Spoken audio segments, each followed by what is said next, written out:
அன்புள்ளம் கொண்ட கடகராசினியர்களே, உங்கள் அனைவரும் சந்திப்பதில் மிக்க மகிழ்ச்சி.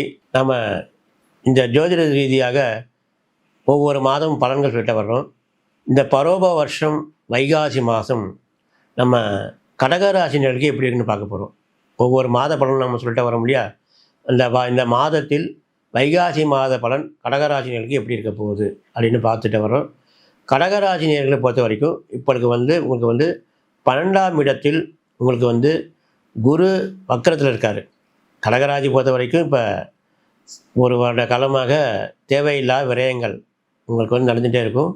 அதே மாதிரி உடல் ரீதியாக பிரச்சனைகள் கூட ஏற்பட்டுகிட்டே இருக்கும். கடகராசிக்கு தொழில் ரீதியாக விரயங்கள் ஆகிட்டே இருக்கும். பணம் விரயம் ஆகிட்டே இருக்கும். பொருளாதாரத்துக்கு கொஞ்சம் நஷ்டமாக இருந்திருக்கும். அதே மாதிரி உடல் ரீதியாக கொஞ்சம் நஷ்டம் ஏற்பட்டிருக்கும். இப்போ உங்களுக்கு ஜென்மத்தில் குரு வருது. கடகராசினியர்களுக்கு இப்போ ஜென்மத்தில் குரு சஞ்சாரம் பண்ணுறாரு. அதாவது உச்சம் பெற்றாலும் அந்த ஜென்மத்தில் குரு வரும்போது சில காரியங்கள் நம்ம ரொம்ப ஜாக்கிரதையாக இருக்கணும். ஏன்னா ஜென்ம குரு எப்படின்னா, பொதுவாக பார்க்கும்போது ராமரே வனவாசம் போயிட்டார் ஜென்மத்தில் குரு வரும்போது. அந்த மாதிரிலாம் சில சூழ்நிலைகள்லாம் நடக்கும். ராமரே வனவாசம் போதுக்குள்ள நமக்குள்ள எப்படி அதே மாதிரி பார்த்துக்கணும். பொதுவாக 12 வருடத்துக்கு ஒரு வாட்டி தான் நம்மளுக்கு குரு நம்ம ஜென்மத்தில் வரும். ஒவ்வொரு ராசிக்கும் 12 வருடத்துக்கு ஒரு வாட்டி தான் வரும். அந்த மாதிரி 12 வருஷத்துக்கு ஒரு வாட்டி இப்போ கடகராசினியர்களுக்கு ஜென்மத்தில் குரு வரப்போகிறது. ஜென்ம குரு வரும்போது கண்டிப்பாக குடும்ப ரீதியாக அதிகப்படி கவனம் தேவை. உடல் ரீதியாகவும் கவனம் தேவை. குடும்பத்தில் கவனம் தேவை, உடல் ரீதியாக கவனம் தேவை, பொருளாதார ரீதியாகவும் கவனம் தேவை. அதே மாதிரி கணவன் மனைவிக்குள்ளே சில சஞ்சலங்கள் பிரச்சனைகள் வந்துகிட்டே தான் இருக்கும். இது கோச்சார ரீதியாக தான், இந்த குரு பேச்சு ரீதியாக தான் இப்படி நடக்கும். இதுக்கு பரிகாரமோ இல்லை நம்ம கோவிலுக்கு போகிறோமோ எது போனாலும் இது இந்த தீர்றாது. நம்ம ஜென்மத்தில் குரு வரும்போது இந்த மாதிரி பிரச்சனைகள்லாம் வந்துகிட்டே தான் இருக்கும். காரணம் என்னென்னா, 12 வருஷத்துக்கு ஒரு வாட்டி எல்லா ராசிக்கும் 12 வருஷத்துக்கு ஒரு வாட்டி குரு சஞ்சாரம் பண்ணும்போது எல்லா ராசிக்கும் அப்படி தான் ஆகும். அந்த மாதிரி ஆகும்போது நம்ம ராசிக்கு உச்சம் பெற்ற குரு வருகிறார். அதுதான் ஒரு நம்ம ப்ளஸ் பாயிண்ட்டு.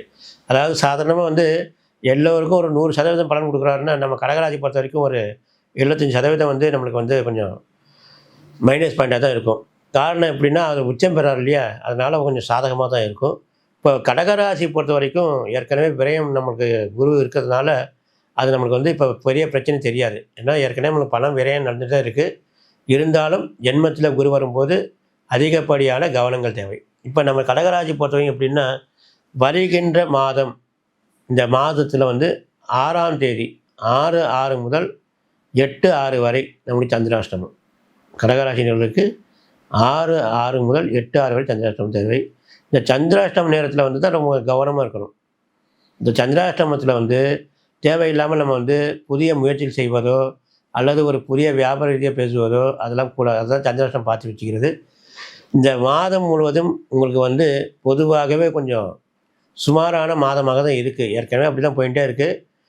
தெய்வ வழிபாடு அதிகம் தேவை. இந்த குரு பயிற்சி ஒரு வருஷ காலம் உங்கள் ஜென்மத்தில் இருக்கிறதுனால குல தெய்வத்தை அதிகப்படியே நீங்கள் போய் பார்க்குறது ரொம்ப நல்லது. பக்கத்தில் இருந்தால் நீங்கள் டெய்லி கூட ஒரு நமஸ்காரம் பண்ணுங்க. இல்லைன்னா நீங்கள் மாதத்துக்கு ஒரு வாட்டியோ இல்லை வாரத்துக்கு ஒரு வாட்டியோ குலதெய்வ வழிபாடு பண்ணுங்க. அதே மாதிரி குருவுக்கு நேரடியாக நீங்கள் எந்த இதுவும் பரிகாரம் செய்யக்கூடாது. குருவுக்கு அதிபதியான முருகனுக்கு போய் நீங்கள் தரிசனம் பண்ணலாம். பொதுவாக உங்களுக்கு ஒரு வருஷ காலத்தில் உங்கள் ஜென்மத்தில் குரு இருக்கிறதுனால குருவுக்கு அதிபதியாக இருக்கணும் முருகன் இருக்காலே, பக்கத்தில் முருகன் கோவில் சிவன் முருகன் இருக்க முடியாது. அதுக்கு நீங்கள் வழிபாடு பண்ணுங்க. அதுக்கு மாதிரி வழிபாடு பண்ணிங்கன்னா நம்ம வர பிரச்சனைகள் பாதி பிரச்சனைகள் தீரும். அதாவது நம்ம ஏதாவது பரிகாரம் பண்ணால் சரி வரணும், அதெல்லாம் சரி வராது. ஏதோ ஒரு ரூபத்தில் கணவன் மனைவிக்குள்ளே ஒரு பிரிவினைகள் வரும், பிரச்சனைகள் குடும்பத்தில் பிரச்சனைகள் வரும், குழந்தைகள் முறையாக பிரச்சனைகள் வரும். இதெல்லாம் வந்துகிட்டே இருக்கும். ஜென்ம குரு இதெல்லாம் செய்யும். இது ஏன் சொல்கிறோன்னா, நம்ம முதலே இது பார்த்து வச்சுட்டோன்னா நம்மளுக்கு ஆமாம் நம்மளுக்கு இந்த மாதிரி சூழ்நிலை இருக்கிறதுனால நம்மளுக்கு இப்போ வருது. அதனால் நம்ம இது பொறுமையாக இருக்கணும் அப்படிங்கிறதுனால தான் நம்ம இது முதலே சொல்கிறோம். கண்டிப்பாக கடகராசினியர்களுக்கு 80% நேர்களுக்கு இந்த மாதிரி ஏதாச்சும் ஒரு பிரச்சனைகள் வரும். ஏன்னா இது தவிர்க்கப்படாதது ஒன்று. காரணம் எல்லா ராசிக்காரர்களுக்கும் ஜென்மத்தில் குரு எல்லா ராசியும் அப்படி தான் செய்யும். அதில் விதிவிலக்கே கிடையாது. அதை மாதிரி கடகராசிகளுக்கு இப்போ ஜென்ம ராசியில் குரு வரப்போகிறது. கொஞ்சம் ஜாக்கிரதையாக இருங்க. எல்லா விஷயத்துலையும் பொருளாதார ரீதியாகவும் கொஞ்சம் ஜாக்கிரதையாக இருங்க. மீண்டும் உங்களை சந்திக்கிறோம். நன்றி, வணக்கம்.